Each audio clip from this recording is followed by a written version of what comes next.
Okay guys, I'm going to go ahead and model rotary motion now. I'm going to put the propeller in and some bevel gears. So I'm going to open up my data panel and insert the things I need. So I need 2 bevel gears. I'll open, insert into current design. And I'll kind of move these up so I can see them. Okay, I'll repeat that process. I'll go ahead and throw this one in. I'm going to move that up and then a little over just so I can see it. And oops, I want to open the propeller assembly. I'm going to close that and I'm going to right click and hit insert into current design. I'm going to bring that up and I'm going to go ahead and orient it 180 degrees so that it's a little easier to see. Alright, so now I want to use these bevel gears to change the motion of this crank going like this to a spinning motion up top at 90 degrees, and that's what a bevel gear does. So I'm going to want to attach one of these bevel gears to the bottom of this. The other one's going to go on the shaft. So closing that just so I can see better, I'm going to go assemble joint. I'm going to make sure that it is a rigid joint joined to this. I want this to be a solid piece with that. I'm going to choose this bottom circle of the bevel gear, and that's going to go there. I want the teeth to be facing down, and I want that to be flush. That's good, and that's a rigid joint. I'll kind of go back to where I can see. Oh, it moved. It moved that to this. I should have did that backwards, but it'll be just fine. Now I'm going to place this shaft into the hole in this guide bushing, and that's going to be a revolute joint because I want it to revolve. So I'm going to go to joint. I'm going to go to motion. I'm going to change it to revolute. Go back to position. I'm going to touch this shaft here and then touch that, and you can see that it needs flipped. Alright, and then I'm going to go ahead and I'm just working off of the eye, but this is, I'll move it into the exact position. I'm going to place that about right there for now. Okay, so a little bit frustrating. I don't see the bevel gear when I'm placing that, but it does then translate. So my next move is going to be to place this one onto this shaft rigidly, and then I'll work on lining up the gears. So I'm going to go assemble joint. This is going to be rigid because I want when this turns, I want that to turn. I want it to be a rigid joint. I'm going to go to position.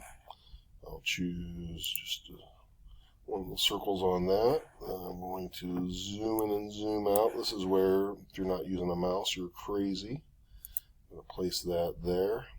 Let's click right about there. Alright, I need to flip that.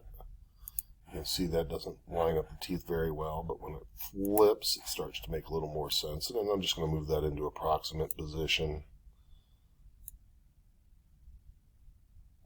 Let's see, let's try 35.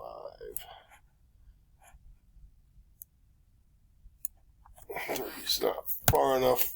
35 or 35 is about right. I'm going to go ahead and hit OK. So now what I need to do is I'm going to edit this joint, this revolute joint, because that'll allow me to position it and it'll allow me to bring this down so that it shows the teeth meshing. In order to do that, I'm going to have to go over and find that joint. And I wish that I had named these. Now I know it's this one because it's the last revolute joint that I did, and then that one's there, and it'll highlight if you see. So I'm going to right click on this and edit that joint and move it down a touch and just check it. Oh boy, I got to move it down a little more than that. So I'm going to edit it again. Edit, I'm going to move down 2 touches.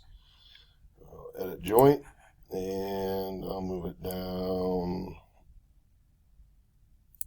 there. Just check it. Alright, I'm going to move it 1 more touch. And this is not the easiest thing. I got to kind of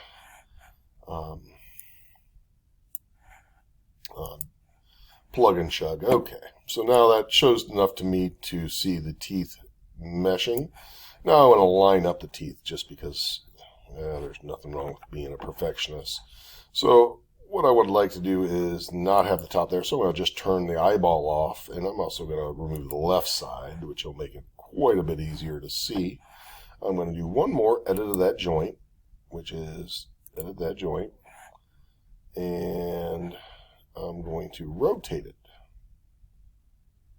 Or perhaps I should do the other one. So I'm going to cancel that, and I'm going to edit this one, which will make it a little bit more sensible to see. I have that on there, and I'm going to line this up. I'm going to move that so that the teeth really mesh. Let's see, 85, 90. I'm going to try it in 86. Ooh, pretty good. 87 is going to be too much. I'm going to do 86.5.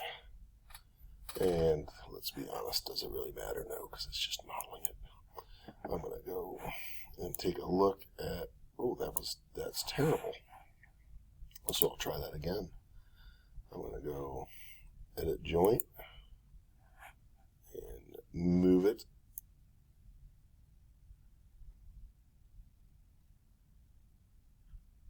$75, 81's too much. I'm going to try 79. Alright, I'm up 80. Let's go 80. Not 0, but 80. That's not enough. Let's go the other way, 77. Alright, that suits me. I'm going to go ahead and hit OK. And take a look at whether or not I like the way those gears are lining up. I suppose I could move that other one down a touch. See, I got it set up to interfere a little bit. I might tinker with that more, but I think you can understand the point of lining those gears up.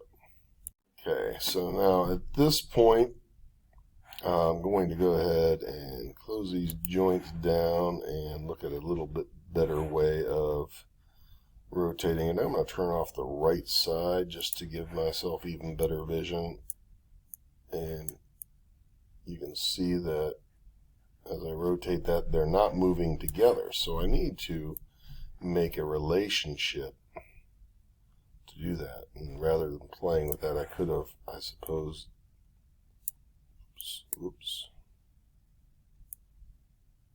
move that into position like that, which would make a lot more sense.